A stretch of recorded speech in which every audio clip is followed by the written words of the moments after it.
नमस्कार दोस्तों, मैं हूं जितेंद्र दीक्षित। 4 पीएम महाराष्ट्र में आपका स्वागत है। जैसे जैसे चुनाव नजदीक आ रहे हैं, राजनीतिक पार्टियां भी मुद्दों की तलाश में लग गई हैं।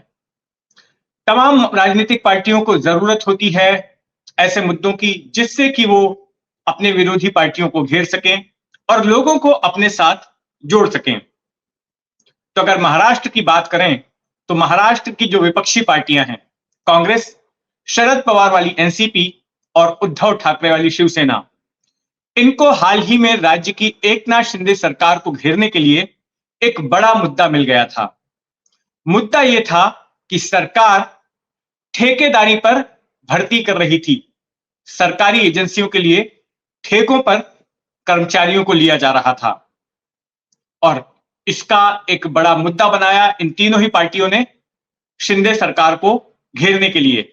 और शरद पवार ने यह बयान दिया कि अगर इस तरह से ठेकों पर भर्तियां होंगी तो फिर आरक्षण का क्या होगा, क्योंकि सरकार जब भर्ती करती है तो एसटी, एससी, ओबीसी तमाम वर्गों के लिए जो आरक्षण तय किए गए हैं उनके तहत भर्तियां की जाती हैं, लेकिन ठेकों पर भर्ती के वक्त आरक्षण को कंसिडर नहीं किया जाता। तो फिर ऐसे में यह आरोप लगाया गया कि आरक्षण को बाईपास करने के लिए यह राज्य की शिंदे सरकार का एक पैंतरा था और इसको लेकर तमाम युवा संगठनों ने भी काफी विरोध प्रदर्शन किया। राज्य में जगह जगह पर इसका विरोध हुआ। तमाम राजनीतिक पार्टियों के तो बयान आ ही रहे थे, लेकिन साथ साथ युवा नेताओं के, युवा संगठनों ने भी इसका विरोध किया। ऐसे लोग जो कि सरकारी नौकरियों के कैंडिडेट्स थे, उनकी ओर से विरोध की आवाज काफी बुलंद हो गई थी।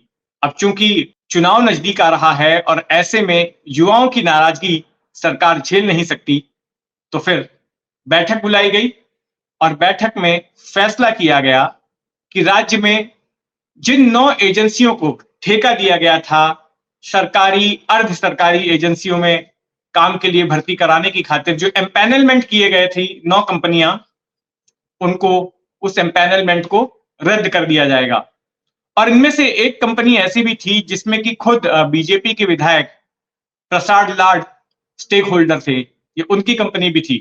तो आखिर में शिंदे सरकार को अपने घुटने टेकने पड़े और वापस लेना पड़ा फैसला ठेके पर भर्तियों का। लेकिन इस बात का ऐलान खुद एकनाथ शिंदे ने नहीं किया और ना ही सरकार में शामिल उप मुख्यमंत्री अजीत पवार ने। यह बात मीडिया को बताने के लिए चुना गया दूसरे उप मुख्यमंत्री देवेंद्र फडणवीस को। इसके पीछे भी एक कारण है। दरअसल देवेंद्र फडणवीस ने कल प्रेस कॉन्फ्रेंस लेकर बताया कि ठेकों पर सरकारी भर्तियों का काम ये उनकी सरकार की ओर से नहीं शुरू किया गया। उन्होंने पाप शब्द का इस्तेमाल किया और कहा कि यह पाप कांग्रेस एनसीपी की सरकार के वक्त से होता आया है। उन्होंने उदाहरण दे देकर बताया कि किस तरह से सुशील कुमार शिंदे जब मुख्यमंत्री हुआ करते थे तो उस दौरान किस तरह से सर्व शिक्षा अभियान के लिए 2003 में भर्तियां की गई थी ठेकों पर। उसके बाद जो भी मुख्यमंत्री आए, चाहे फिर वो अशोक चौहान हो, उनके कार्यकाल के दौरान भी यही हुआ।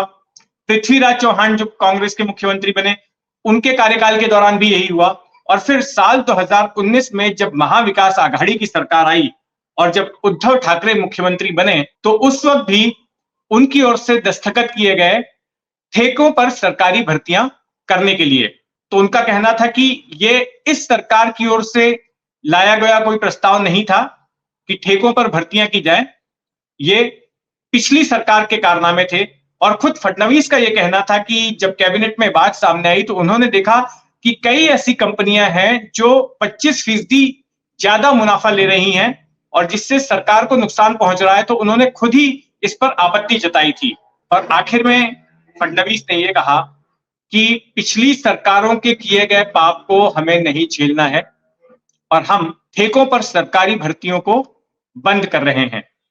ये एक बहुत बड़ा फैसला था और यह फैसला करके एक तरह से जो बड़ा मुद्दा विपक्षी पार्टियों को मिल रहा था, उद्धव ठाकरे की शिवसेना, शरद पवार की एनसीपी और कांग्रेस को, यह मुद्दा उन्होंने छीन लिया उनसे। नहीं तो काफी तैयारी हो चुकी थी इस मुद्दे को लेकर घेरने की। वैसे ही एकनाथ शिंदे सरकार जो है मराठा आरक्षण को लेकर और ओबीसी के आरक्षण को लेकर जो है घिरी हुई है और ये मुद्दे जो है धीरे धीरे गर्म होते जा रहे हैं। और ऐसे में ठेकों पर सरकारी नौकरी का मुद्दा गले की फांस बनने वाला था, लेकिन समय रहते इन्होंने उसको वापस ले लिया। अब आखिर इस फैसले का ऐलान करने के लिए देवेंद्र फडणवीस को क्यों चुना गया? देवेंद्र फडणवीस को इसलिए चुना गया क्योंकि महाविकास आघाड़ी की सरकार जब थी और जब ये फैसले लिए गए थे कि ठेकों पर भर्ती होगी, तो उस वक्त एकनाथ शिंदे भी उद्धव ठाकरे की कैबिनेट में थे और अजीत पवार भी उद्धव ठाकरे की कैबिनेट में थे। तो ऐसे में अगर एकनाथ शिंदे के मुंह से ये बात कहलवाई जाती या फिर अजीत पवार के मुंह से ये बात कहलवाई जाती, तो वो उतनी ज्यादा प्रभावी नहीं लगती और शायद हिपोक्रेटिकल लगती, वो एक पाखंड नजर आता। और ऐसे में फैसला ये किया गया कि देवेंद्र फडणवीस इस बात का ऐलान करेंगे और फिर उन्होंने प्रेस कॉन्फ्रेंस लेके ऐलान किया कि अब ठेकों पर भर्तियां महाराष्ट्र में नहीं होने वाली हैं। इस दौरान एक और भी आरोप लगा सरकार के ऊपर कि सरकार पुलिस में भर्तियां भी जो है वो ठेकों पर करवाने वाली हैं, ठेके पर पुलिसकर्मी अब होंगे। तो फडणवीस ने इस बारे में भी खुलासा किया और कहा कि ऐसा कोई प्रस्ताव नहीं है सरकार के पास कि ठेकों पर पुलिसकर्मियों की भर्ती की जाए। ये बात सच है कि पुलिस विभाग में वैकेंसी है 18,000 पदों की और उनकी भर्ती की प्रक्रिया चल रही है, लेकिन जब तक ये पद भरे नहीं जाते हैं तब तक जो एक महाराष्ट्र सिक्योरिटी कॉर्पोरेशन है, जो सरकार की अपनी एजेंसी है, उसके जवानों को पुलिसिया ड्यूटी में लगाया जा सकता है।